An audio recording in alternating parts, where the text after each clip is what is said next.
부터 광고 드린 대로 마태복음을 차례대로 설교를 하려고 합니다. 저는 목사님들마다 더 좋아하시는 성경책들이 있는데요. 어떤 분들은 로마서를 좋아하시는 분들도 계시고, 또 어떤 목사님들은 요한계시록을 드렵답하시는 분들도 있습니다. 저는 시편과 복음서를 좋아하고요. 구약은 가능하면 시편을 중심으로 이해하려고 하고, 신약의 성경은 복음서를 중심으로 이해하려고 애쓰는 목회자입니다. 특별히 우리가 복음서를 통해서 예수 그리스도를 알게 되는데, 제가 지난주도 말씀을 드렸습니다만 예수님을 아는 것은 정말 중요해요. 우리 많은 신앙인들이 자기의 신앙을 교회와 결부해서 해석하고 이해하는 경우가 많거든요. 그러니까 직분도 그렇잖아요. 내가 장로고 권사라는 것을 어느 교회의 장로, 어느 교회의 권사로 이해하고, 목사라는 것도 어떤 교회의 목사로 이해를 하지, 예수님과 결부된 장로, 예수님과 결부된 권사, 예수님과 결부된 목회자로 이해를 잘 못할 때가 많아요. 근데 여러분, 신앙은 교회와의 관계가 아니라 예수 그리스도와의 관계예요. 솔직히 말씀드려서 다음 주부터 여러분들이 큰 대형 교회 가시면 그 교회 성도라고 부름 받으시잖아요. 그게 무슨 관계의 깊이가 있어요. 매주마다 다른 교회를 다닐 수도 있는데, 내가 신앙인이라는 나의 신앙의 정체와 나의 신앙의 중심은 예수와 어떤 관계가 있는 것이 중요해요. 그런 면에서 제가 지난주에 데칼코마니 그런 표현을 해드렸는데, 예수를 알 때 우리 자신을 알게 돼요. 예수님으로 내 영혼이 살아나고, 예수님으로 말미암아 내 영혼이 고침을 받고, 예수님으로 말미암아 우리의 영혼이 변화된다는 것, 여러분, 이게 참 중요한 거예요. 가톨릭 같은 경우는 신앙 고백의 대상이 교회예요. 그래서 교회를 믿어요, 가톨릭은. 그러나 우리 개신교인들은 교회가 아니라 예수 그리스도를 믿어요. 그게 아주 중요한 큰 차이거든요. 어떤 분들은 가톨릭하고 개신교가 무슨 차이가 있냐 그러는데, 신앙 고백의 내용, 대상이 달라요.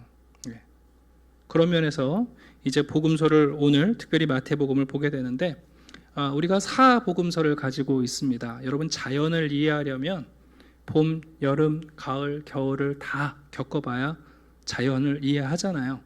물론 그 계절들마다 서로 다른 특성도 있습니다만, 계절이 바뀌어도 여전히 이어지는 자연의 흐름이 있습니다. 그런 면에서 사복음서는 예수 그리스도라는 동일한 분을 우리에게 보여주지만 각 복음서마다 조금씩 차이가 있어요. 특별히 마태복음의 주제는 예수님을 왕으로 우리에게 소개해요. 그것도 영원하신 왕이고 모든 민족을 다스리시는 왕으로 표현하고 있습니다. 자, 마태복음을 통해서 우리가 새롭게 마주하게 될, 알아가게 될, 그리고 우리가 믿고 신뢰하게 될 예수 그리스도에 대한 기대감을 가지고 오늘 본문을 같이 이제 청종하도록 하겠습니다. 예수님의 족보를 같이 읽고 이해하는 것은 결코 시간 낭비가 아닙니다. 종종 성경을 읽다 보면 이 족보가 등장하면 왠지 점프하고 싶으신 마음이 있잖아요. 그렇긴 한데, 그래도 여러분 족보를 쭉 읽고 이 족보를 쓴 이유를 알게 되면 아하 하고 우리가 깊은 깨달음을 갖게 됩니다. 먼저 1절을 보게 되면 이렇게 시작합니다. 아브라함과 다윗의 자손 예수 그리스도의 계보라. 우리나라 성경에 계보라고 번역이 되어 있는데, 이 계보라는 말은 본래 헬라어의 두 단어를 우리나라 말로 번역한 거예요. 헬라어에는 뭐라고 되어 있냐면 시작의 책 이렇게 되어 있어요. 게네시스, 비블리온 이렇게 되어 있거든요. 영어 성경을 보시면 어떻게 되어 있냐면 The Bible of Origin 이렇게 되어 있는 것도 있고, 어떤 것은 Genesis 이렇게 되어 있는 게 있어요. 쉽게 말하면 창세기라는 말이에요. 마태복음을 시작하면서 마태가 이게 예수님을 우리가 마주하기 위한 창세기다, 그리고 지금 시작하고 있는 거예요. 자, 그런데 여러분, 이 계보는 누구에 대한 계보냐면 아브라함의 자손과 다윗의 자손의 계보라는 거예요. 계보를 쭉 읽고 나서 결론이 뭐냐면 바로 16절이죠. 이 족보의 결론은 그리스도라 칭하는 예수. 우리가 역사상 만난 이미 2000년 전에 이 땅에 오셨던 예수님이 어떤 분이냐면 그분은 우리가 그냥 예수라고 말하지 않고 예수 그리스도라고 말하는데 그리스도라고 불리우는 예수님, 그분이 아브라함의 자손이고 다윗의 자손이다. 그걸 우리에게 지금 보여주려는 거예요. 이 족보를 어떻게 이해해야 되는지 이미 마태가 17절에 우리에게 친절하게 설명해 줬어요. 봐라, 아브라함부터 다윗까지 14대이고 그 다음에 다윗부터 바벨론 포로 가기 전까지 14대고 그리고 바벨론부터 예수님이 태어나신 마리아의 남편인 요셉까지 14대다. 이렇게 족보를 이해하면 된다고 친절하게 설명까지 해놨어요. 자, 그런데 예전에 제가 청년들하고 이 마태복음을 성역 공부할 때 제가 청년부 사역할 때 이상하게 남자 청년들이 많이 저한테 따르거든요. 그래서 보통 남자 청년들이 많은데 성역 공부하는데 꼭 공대 다니는 아이들이 그래요. 우리는 보통 이렇게 14대 그러면 그냥 지나가시잖아요. 지금 세시는 분 아무도 없죠. 근데 이제 공대 다니는 남학생 아이들은 이걸 또 세고 있는 거예요. 톡톡톡톡 세더니 갑자기 목사님 근데요, 바벨론에서 요셉까지 14명이 아닌데요? 13명인데요? 이러는 거예요. 여러분 실제로 몇 명인 줄 아세요? 14명 아니라 13명이에요. 그것도 요셉 예수님 빼버리면 12명밖에 안 나와요. 제가 이렇게 설명하면 갑자기 그럼 성경에 뭔가 잘못된 게 있나? 불안해 하시는 분들이 있잖아요. 제가 이 설명을 드리는 이유는 뭐냐면 우리는 고등교육을 다 받고 이제 과학 시대를 살아가니까 수학적인 정밀한 것을 권위로 이해를 해요. 그죠? 한치의 오차도 없는 것을 권위로 이해하는데 유대인들에게 있어서 숫자적 개념은 그렇지가 않아요. 이것을 좀 어려운 말로 게마트리아라고 해요. 수비학이라고 말하는데 숫자를 비교하는 학문이라는 유대인들의 독특한 기록 방식이에요. 그러니까 14대라고 말해서 14명을 적으려고 정밀하게 14명의 이름을 나열하려는 게 아니에요. 중간에 보시면 다윗의 계보도 보면 중간에 왕이 5명이나 빠져 있어요. 그러니까 이 족보의 핵심은 뭐냐면 우리한테 한 사람도 빠짐없는 족보의 정밀성을 보여주려는데 목적이 있지 않아요. 이 족보의 목적은 뭐냐면 가장 마지막에 등장하는 그리스도라고 칭하는 예수에 대한 거예요. 좀 이해하기 어려우실 거예요. 제가 좀 설명을 해드릴게요. 여러분 올림픽 하면 개막식 때 선수 입장하는 거 아시죠? 올림픽을 한 번도 못 보신 것처럼 저 쳐다보지 마시고 개막식 하면 제일 먼저 여러분 어떤 나라가 입장을 하죠? 그리스가 입장을 해요. 모든 올림픽에 여러분 가장 먼저 그리스가 입장을 해요. 보통 알파벳 순이라고 생각하는데 왜냐하면 그리스가 올림픽의 오리진이잖아요. 그래서 그 존중하는 것 때문에 그리스 나라가 선수들이 가장 먼저 입장을 합니다. 자, 그리고 제일 마지막에 어느 나라가 입장하죠? 개최국이 입장해요. 그리고 바로 앞에 4년 후 다음 개최국이 그 앞에 끝에서 두 번째 입장을 하고. 그럼 여러분 이제 개막식 선수 입장할 때 사실 가장 중요한 주인공은 누구예요? 마지막에 입장하는 선수들이에요. 올림픽을 개최하는 이 나라의 선수들, 손님도 준비하고 같이 메달을 놓고 경쟁할 그 선수들이 중요한 것처럼 이 계보라는 것은 뭐냐면 아브라함과 다윗은 일종의 그리스 같은 역할을 하는 거예요. 왜냐?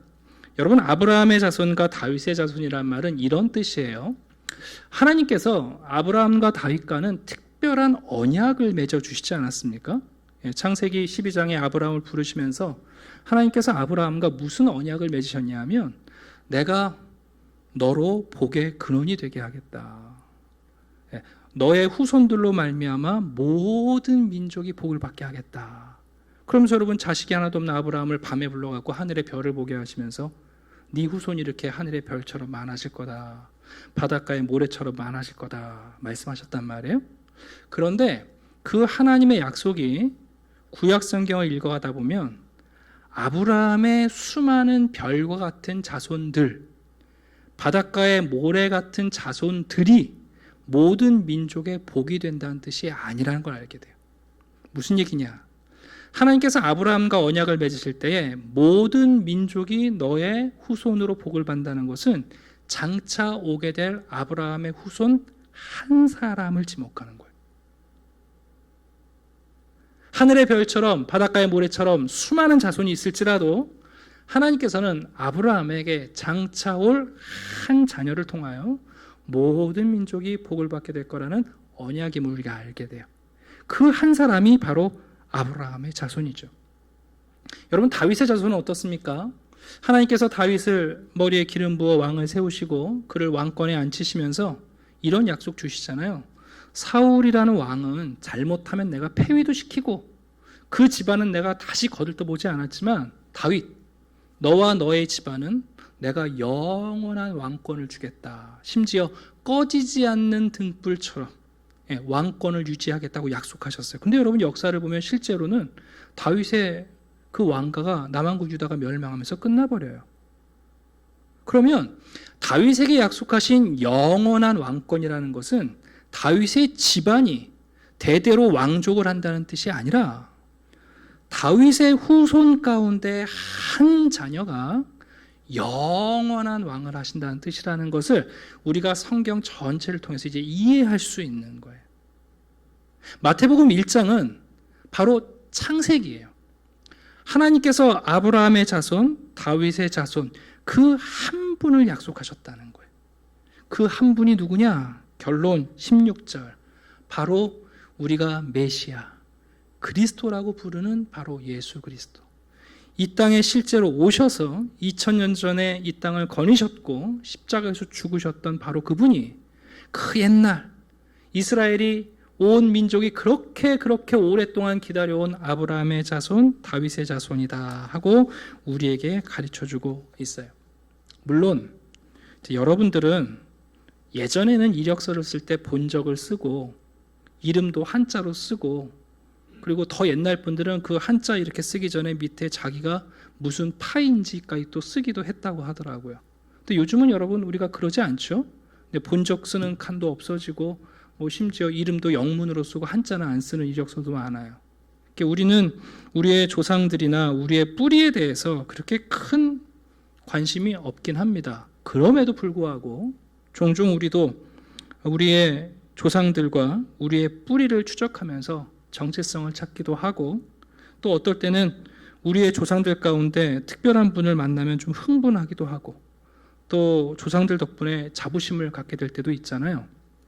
제 얘기를 하나 해드리면 고등학교 때 이제 역사 시간에 정암 조광조 유학자 이게 얘기를 들은 거예요.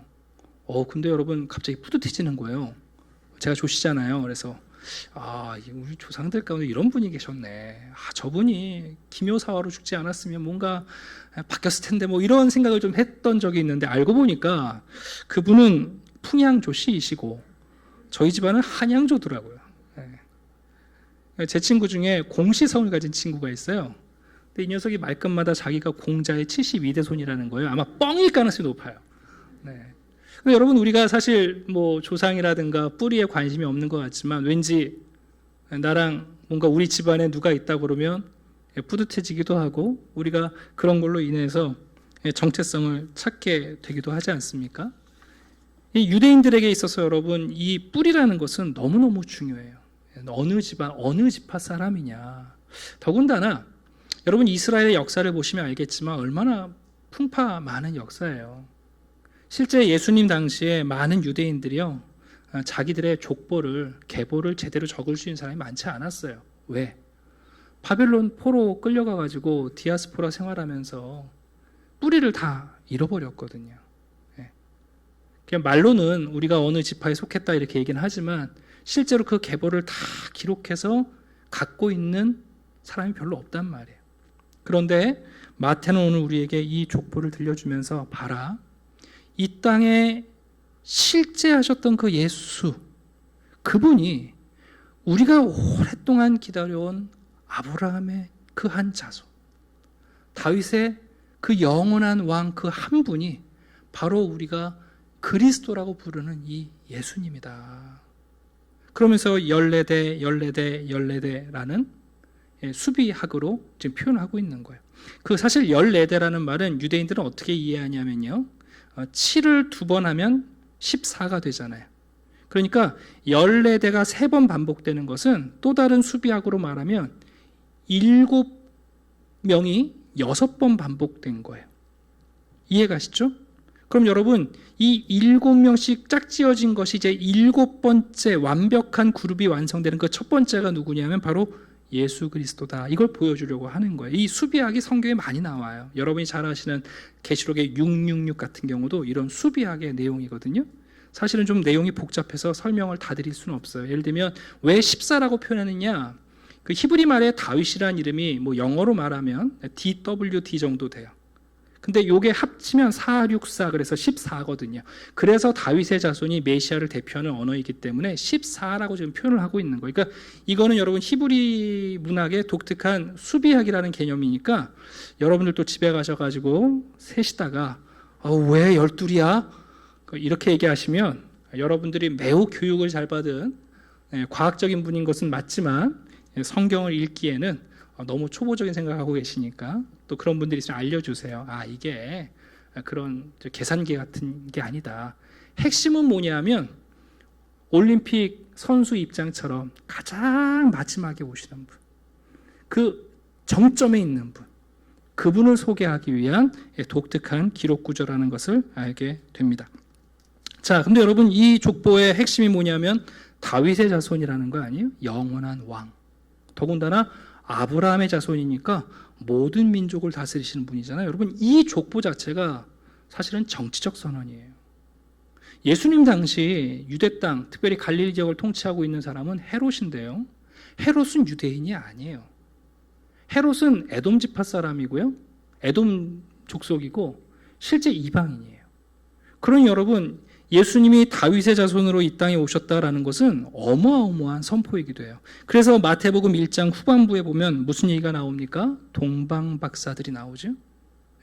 왕으로서 예수님을 아련하고 헤롯 왕이 나와요. 이 족보와 관련해서 예수님이 바로 다윗의 자손, 영원한 왕이라는 사실을 우리에게 소개하고 있습니다. 자, 두 번째, 족보를 읽다 보면 매우 독특한 부분이 있는데, 특별히 창세기 읽을 때 요즘 새벽에 이제 우리 창세기 강의를 하고 있는데, 창세기 보면 여러분 족보가 등장할 때 반드시 짝으로 등장을 해요. 가인의 족보, 뭐 셈의 족보 이런 식으로. 그래서 그 족보를 읽다 보면 누가 누구를 낳고 누가 누구를 낳고 누가 누구를 낳고 습관적이고 관습적인 기록을 반복하다가 중간에 일탈적인 기록을 하나씩 언급해요. 탈선적인 기록을. 근데 족보를 전달하면서 그 예외적인 기록이 굉장히 중요해요. 그러니까 성경의 저자 성령께서는 우리에게 너무나 관습적이고 뻔한 낳고 같은 기계적인 반복 속에서 하나님의 독특한 역사와 사역을 우리에게 일탈적으로 소개하거든요. 여러분, 오늘 본문도 보시게 되면 대부분 남자 이름이죠. 유대인들은 남자가 아들을 낳았다 그래요. 여자가 낳았다고 안 그래요. 심지어 할아버지가 손자를 얘기할 때도 내가 낳았다 그러거든요. 여러분, 오늘 족보를 보시게 되면 매우 독특한 네 분의 여성이 등장을 해요. 자, 먼저 3절을 보겠습니다. 유다는 다말에게서 베레스와 세라를 낳았다. 여러분, 갑자기 여자 한 분이 등장하네요. 근데 사실 여기 나오는 네 분의 여성들은 창피한 여성들이에요. 성경의 기록을 보면 이 여성들과 관련된 스토리들은요, 뭐 자랑스럽고 떳떳하고 남들 앞에서 여러분 꼭 기억해 주십시오 이럴 만한 기록이 아니라 사실은 그냥 은근슬쩍 지나가면 좋을 만한, 우리식으로 말하면 집안에 좀 그냥 남들이 몰랐으면 하는 그런 분들이에요. 예를 들어 볼게요. 여러분, 다말은 어떤 여성이냐 하면 유다라는 사람에게 아들이 셋이 있었거든요. 그 큰아들을 다말이랑 결혼을 시켰어요. 근데 큰아들이 자식이 없이 죽었거든요. 그래서 옛날 유대에 그 형수 취수 제도를 통해서 자식을 잇기 위해서 둘째 아들한테 너 형수하고 자녀를 만들어서 형의 계보를 이어라 그러는데 이 둘째가요 그 의무를 시행하지 않아요. 그래서 하나님이 둘째를 죽이셔요. 그러니까 여러분 유다가 무슨 생각했냐면 야 이러다가는 막내 아들까지 죽겠다 그래가지고는 여러분 다말을 소박 막 쫓아낸 거예요. 그 여러분 얼마나 기구한 여인이에요? 근데 이 다말이 창세기 38장을 보게 되면요 기생변장을 하고 시아버지하고 사이에서 아들을 낳아요. 여러분 근친상간 이야기잖아요. 그래서 여러분 자녀를 낳은 이야기가 갑자기 그냥 낳고 가면 되는데 갑자기 다말을 언급해요. 굳이 여러분 그 다음에 보시면 5절 보시면 살몬은 라합에게서 이렇게 나오잖아요. 살몬은 어떤 분이냐면 여호수아가 여리고성에 정탐을 보낼 때 2명의 정탐꾼을 보는데 그 중에 한 분이 이 살몬이었어요. 여리고성 정탐하러 갔다가 죽을 뻔했는데 그 여리고성 안에 있는 일종의 이방 종교의 매춘부 제사장이었을 걸로 이해를 해요. 근데 여러분 이 라합이라는 여자가 두 사람의 정탐꾼을 숨겨주잖아요. 그러면서 라합이 그러지 않습니까? 내가 너희들이 광야에서 어떻게 지내는지를 알고 너희들의 신이 어떤 신인지를 안다. 상천하지에 너희 같은 신은 없다고는 신앙 고백을 하고는요 이 살몬을 살려주게 돼요. 그러니까 여러분 이 라합은 가나안 여인이에요. 그리고 여러분 전직 이방 제사장 매춘부니까 뭐 그렇게 여러분 떳떳하게 뭘 얘기할 게 있겠어요. 여러분 그 다음 여인 한번 보실래요? 보아스는 룻에게서, 룻은 여러분 모압 여인이에요. 엘리멜렉이라는 사람이 하나님의 율법, 형제들을 돌보주는 게 싫어서 모압으로 이민 갔다고. 그랬다가 자기도 죽고 아들 다 죽잖아요. 네. 아내인 나오미하고 며느리 둘만 남았는데 이 룻이라는 며느리는 시어머니를 쫓아서 여호와 신앙을 따라 자기 고향 등지고 베들레헴으로 돌아온 여인이에요. 이방 여인이에요. 여러분 그 다음은 더 가관이죠. 여러분 다윗은 아예 바세바 이름이 안 나와요. 남의 아내라고 아예 언급해버려요. 우리아는 여러분 헷 사람이에요. 다윗이 용병을 썼을 때 헷 출신 우리아라는 사람을 용병으로 채용했는데 그 부인이에요. 아마도 바세바도 헷 사람일 가능성이 높아요. 여러분 왜 마태는 우리에게 훌륭한 족보를 얘기해줘도 좋을 텐데 왜 이렇게 감추고 그냥 지나갔으면 하는 오점이라고 생각할 만한 여인들을 우리에게 언급하고 있는가 하는 거예요. 마태는 아브라함의 자손, 다윗의 자손이 그 계보를 이어감에 있어서 하나님께서 독특하게 일하셨다는 것을 상기시켜요. 모든 민족의 복의 근원이 되는 자녀를 얻기 위해서 이방 여인들을 취하고 계세요. 여러분 다윗이 훌륭한 왕인 것 같지만 사실 여러분 다윗이 자신의 왕권을 가지고 왕으로서 해서는 안 되는 자기의 충신의 아내를 취한 왕이잖아요. 어떻게 보면 아브라함의 자손과 다윗의 자손이라는 이 타이틀에 걸맞지 않은 역사를 우리에게 보여주면서 마태는 이렇게 말하고 싶은 거예요. 봐라. 하나님이 우리에게 아브라함 자손과 다윗 자손을 보내실 때에 아주 탈선적인 임신과 출산과 하나님의 계보가 이어지고 있다. 왜 이렇게 얘기하고 있을까요? 잠시 후면 예수님은 요셉의 아들이 아니라 요셉과 약혼했지만 요셉과 마리아 사이가 아니라 마리아에게 성령으로 잉태되어 태어나신 분 예수 그리스도의 출생에 대하여 우리로 하여금 하나님의 역사에 열린 마음을 준비시키고 있어요. 여러분 이 족보가 매우 중요한 것은 우리가 예수님이 누구신가, 예수님이 어떤 일을 하셨는가, 그분이 나와 무슨 관계가 있는가 우리의 마음을 열고 귀를 열기 위해서 이 족보는 분명히 역사가 증거하고 있는 사실을 우리에게 언급하고 있는 거예요. 봐라, 하나님은 이런 방식으로도 자손을 보내신다. 봐라, 하나님은 이런 탈선적인 모습을 통해서라도 그 계보를 이어가시며 아브라함의 자손과 다윗 자손을 이어가고 계신다. 바로 그 한 분이 우리에게 오는 이 독특한 방식을 우리에게 마음을 열어두게 하는 장치를 보여주고 있습니다. 말씀을 정리하려고 합니다. 여러분, 아브라함과 다윗의 자손이란 말은 이스라엘의 구원자일 뿐만 아니라 말씀드린 것처럼 모든 인류의 복의 근원, 그리고 영원하신 왕입니다. 그 타이틀의 이름이 다윗의 자손, 그리스도입니다. 마태복음 1장을 우리가 읽고 이렇게 이해하는 것은 결코 시간 낭비가 아닙니다. 우리 한국에 경건하신 그 문인들이 많이 있는데 그 중에서도 우리 박목월 선생님은 참 경건한 분으로 알려져 있어요. 박목월 선생님께서 쓰신 성탄절을 앞두고라는 시가 있거든요. 아주 예쁜 시인데 제가 좀 천천히 읽어볼게요. 이른 새벽에 일어나 내외가 돋보기를 서로 빌려가며 성경을 읽었다. 예수 그리스도의 나심은 이러하니라. 마태복음 1장, 2장. 읽을수록 그 신비, 그 은총 너무나 감사해요. 아멘. 그리스도의 탄생 안에서 우리는 거듭나고 차분한 마음으로 성경을 읽었다. 이 연령에 범죄할 리 없을 것 같다. 그럴수록 남은 여생을 얼룩 없이 살기를 다짐하며 우리의 앞길에도 순결한 축복의 눈이 쌓이고 깨끗하기를 간구한다. 벌써 크리스마스가 가까웠군요. 그렇군. 올해 성탄절에는 성가대에 끼어 우리도 큰 소리로 구주 예수 오셨네를 부르며 골목을 누벼 볼까요? 한방눈이 오고 있었다. 그리고 벌써부터 성탄절의 새벽에 경건한 아침 공기가 방 안에 서려왔다. 대충 이해가 갑니다만 이 배경을 보면 아무래도 노 신앙인 부부가 이제 성탄절을 앞두고 돋보기를 서로 돌려가면서 성경책을 읽고 계신 것 같죠. 나이 들어서 글도 눈도 어두우신데 마태복음 1장까지 애써서 읽으실까 싶지만 마태복음 1장부터 차례차례 읽어가시면서 그 신비와 그 은총을 발견하고 있는 아름다운 시입니다. 여러분, 예수님의 족보, 이게 대체 우리랑 무슨 관계가 있는가? 우리가 지루해할 수 있고 그냥 지나칠 수 있습니다만 여러분, 마태는 우리에게 선언합니다.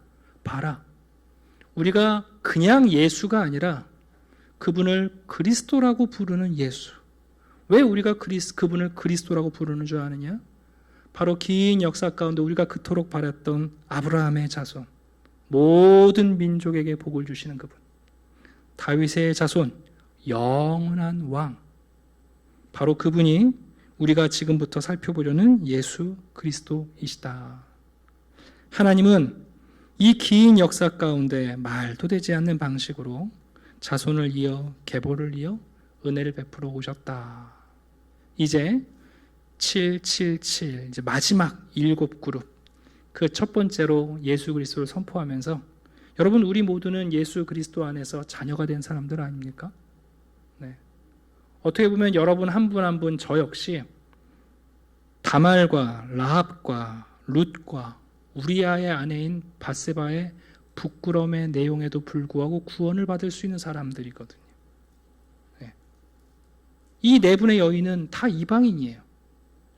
그 이방 여인을 통하여 모든 민족의 구원을 하신다는 증거를 보여주시고, 다윗이 왕으로서 해서는 안 될 일을 행한 왕이지만 그 다윗의 자손으로 예수 그리스도를 보여주시면서 이제 이 계보의 연장선에 있는 우리들이야말로 어떤 은혜 가운데 이 예수 그리스도 안에서 하나님의 자녀가 될 것인지를 기대감을 막 갖게 만들어 줍니다. 자, 이제 매주 마태복음을 천천히 읽어갈 터인데 여러분들도 기대감을 가지고 예수 그리스도를 새롭게 발견하게 되기를 주님의 이름으로 축원합니다. 기도하겠습니다. 아버지 하나님, 감사합니다. 하나님이 얼마나 신실한 분이신지 마태는 우리에게 예수 그리스도의 긴 족보를 아주 특별한 방식으로 소개하고 있습니다. 주님이 말씀을 읽어가며 이 이름들 하나하나를 생각하며 그들의 짧은 인생이지만 하나님이 여기까지 인도해 주신 놀라운 섭리를 발견하며 이제는 우리가 그리스도 안에서 하나님의 자녀가 될 때 혹 다말이나 룻이나 밧세바처럼 우리가 부끄러움의 모습으로 주님의 자녀가 되었을지라도 그 믿음을 허락하시고 하나님의 아름다운 이름들로 우리를 바꿔주신 그 복음을 우리가 받아들이게 해 주시옵소서. 예수 그리스도를 믿음으로 보게 하시고 예수 그리스도를 온전히 알게 하심으로 우리의 영혼을 살리시고 우리의 영혼을 고치시고 우리의 영혼을 변화시켜 주시옵소서. 감사드리며 예수 그리스도 이름으로 기도드립니다. 아멘.